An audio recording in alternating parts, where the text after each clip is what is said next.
questions about a government loophole that allows illegal immigrants to get tax refunds even though they do not pay taxes. It's called the Additional Child Tax Credit. And there was a new estimate this year that illegal immigrants could get up to $7.4 billion in taxpayer money. Now, Caroline Mays, a reporter for the Daily Caller, she's been looking at this, and good morning to you, Caroline, there in Washington. What's the story? Good morning, thanks for having me.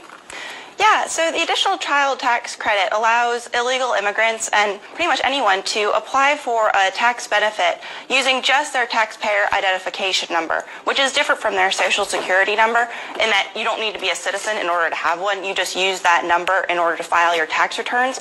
And in filing those tax returns, you don't actually even have to be paying taxes in order to receive that benefit, that who child set up tax this credit. law? That's a pretty good maneuver.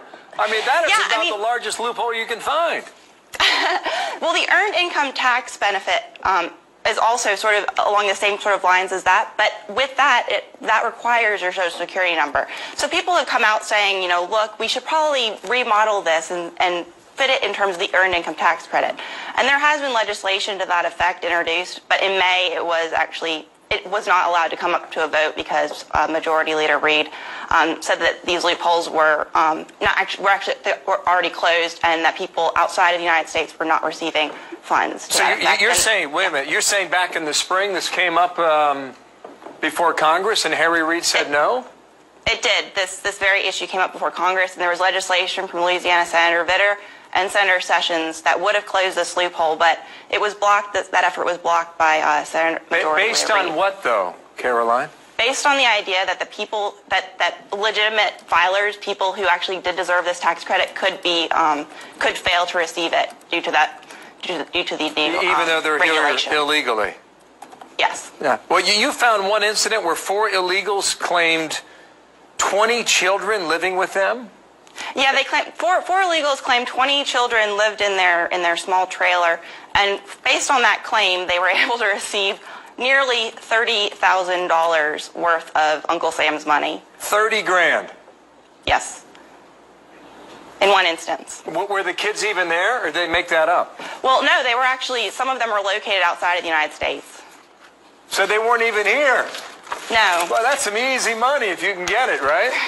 Always good work if you can get it, but I think that was a fraudulent claim that was outside of the purview that this loophole would I see. allow. We did this story back in May, but it was not to the degree that it is today. In May, we reported about $4 billion in fraud. Yeah, now this number is almost doubled to $7.4 billion. How is that possible? That number was based on 2010 numbers that came out of the Treasury Department's Inspector General report. So what the Senate Budget Committee, the Republican side of the Senate Budget Committee, did is they extrapolated based on those numbers what it would look like in 2011, which was just over $5 billion, and then what it looked like this year, which is now $7.4 billion. So as you can see, that number just continues to rise, and that actually has quadrupled in the last 5 years. Oh, blows your mind.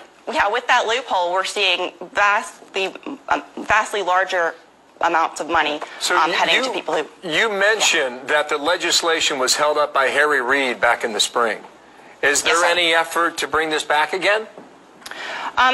Based on my understanding, I know that Senator Sessions is very passionate about this issue. I've spoken with his staff, and they say that they would really like to see this loophole closed. It was actually that he's a ranking member on the Senate Budget Committee, and it was his staff who came up with this report, and it looks like they're going to be pushing this issue. Well, we're going to reach out to his office, too. Caroline May, thank you for your time today.